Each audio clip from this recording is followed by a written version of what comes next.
好。我们做那个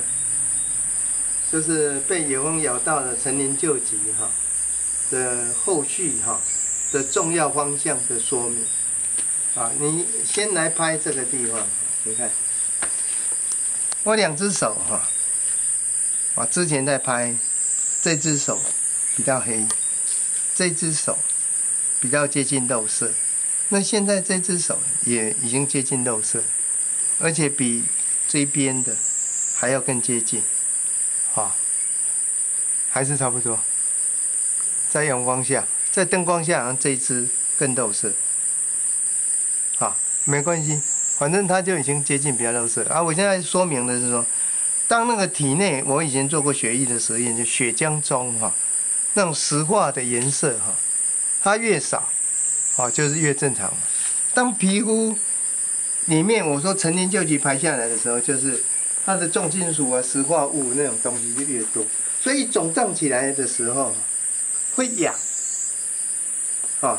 会痒的时候洗到热的东西也会痒，热水也会痒。那现在来说明这个，就是说，因为一般人都认为说，好像说，到消了才叫做好，但是人是跟大地、跟整个生命是不断在循环，它没有定型的，所以没有叫做好，是一个方向，到底对不对那由这样来讲一个生态，就是说，人的健康也只是个方向，生态的富裕也只是个方向。那大家都一定要等到说，我这个地方本来是土石流的一个山区，这个山区里面都到处土石流，然后芒草有的都长不起来，就像我们这边嘛，然后呢，什么时候叫好？要像原始林那个样子啦，才叫好啦，那人的身体要怎么样？哇，要剩18岁年轻人这样子，非常有活力，你怎么操都不会死人。非常的不会累这叫好。那你前面的方向你从何找起呢？你只是等那个结果，等我们这个6合园就像原始林，拜托，你要等几千年那你就不用做了你根本就不用做了嘛。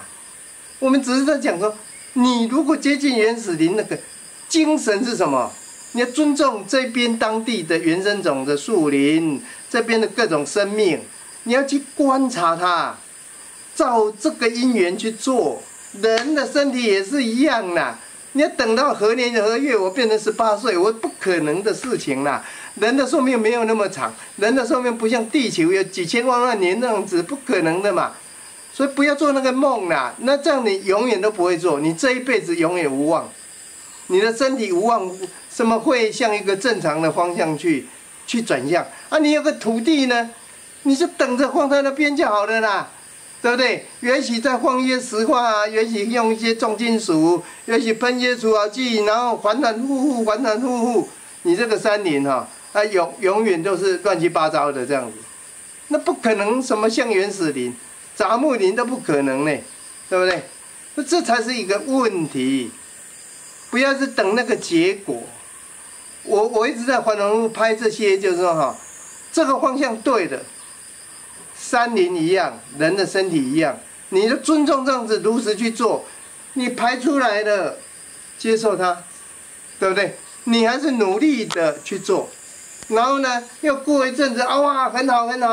但是有时候不是蜜蜂叮有时候天气一变像我那个寒流一来，对不对？哇，天气一变，或是什么一转变，对不对？又排出来了，或是稍微运动多一点，又排出来了。你那时候哇吓到了我吃这些尊重生命的这些植物自然根又有问题了有人就说排毒嘛你到底是中毒还是排毒？你的食物到底重金属多还是少？你平常就要做功课测你的血液测你的心跳测你血液的重金属你要面对现实而不是一直猜不完的啦，那你永远就无望。我现在讲话，因为我年纪大了，我还可以活多少岁我不知道，我尽量赶快把这个经验跟大家讲。一直猜永远没有希望了，赶快去验证。你不用相信我，但是你一定要去验证，他到底真的尊重生命，这样对不对？要不你的山林哦，国土永远是危险的啦。